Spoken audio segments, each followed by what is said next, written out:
Praise the lord. యెహోవా నామమునకు స్తుతి కలుగునుగాక. ప్రైజ్కి మిమ్మను ప్రేమతో ఆహ్వానిస్తూ ఉన్నాను.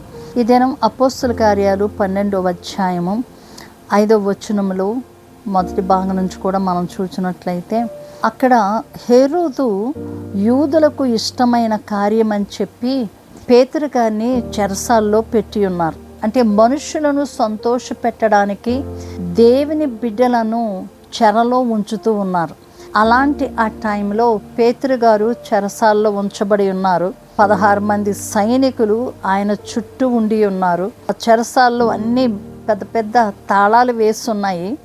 సంఘం మాత్రము అత్యాశక్తితో వారు ప్రార్థన చేస్తూ ఉన్నారు దేవుని సన్నిధిలో.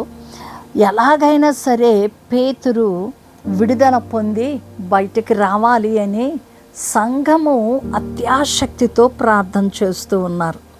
ఎక్కడ పేతురు గారిని చూస్తే చెరసాల్లో బంధించారు. బయటకు వచ్చే అవకాశం ఎక్కడ కూడా కనిపించట్లేదు. ఎందుకంటే సైనికుల మధ్య ఆయన ఉండి ఉన్నారు. అటు గొలుసులతో ఆయన బంధించి ఉన్నారు.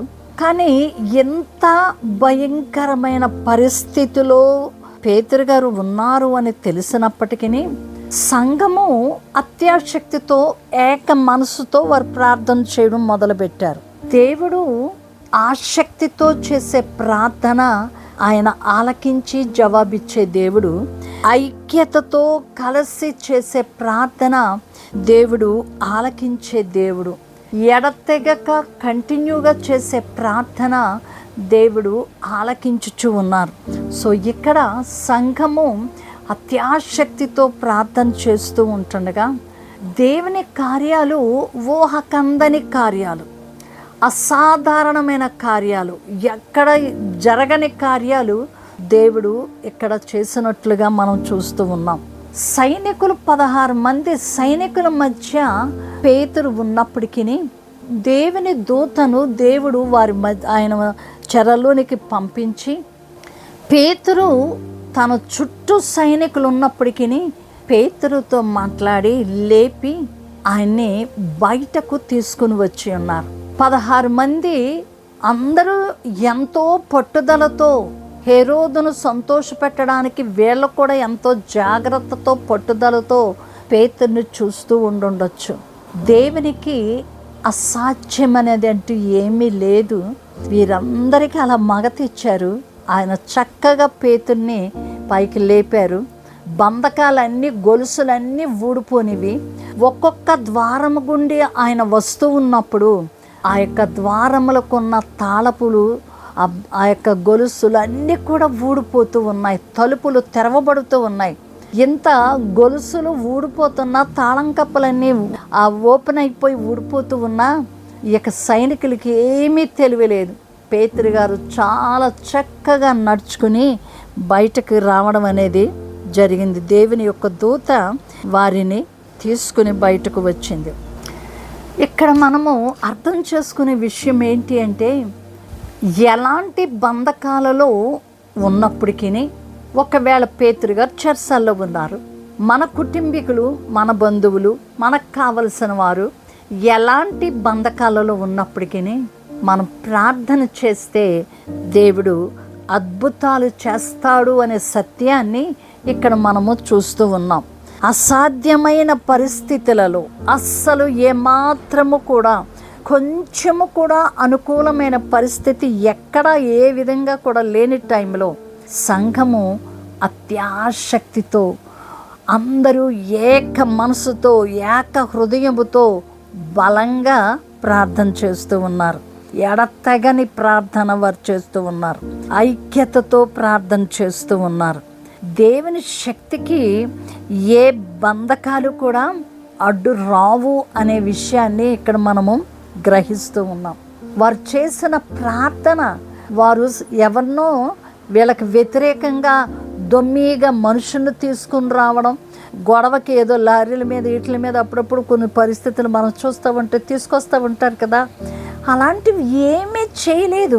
వీళ్ళు ఒక ఇంటిలో నెమ్మదిగా నిశ్శబ్దంగా ఉండి వాళ్ళు ప్రార్థన చేసుకుంటూ ఉన్నారు.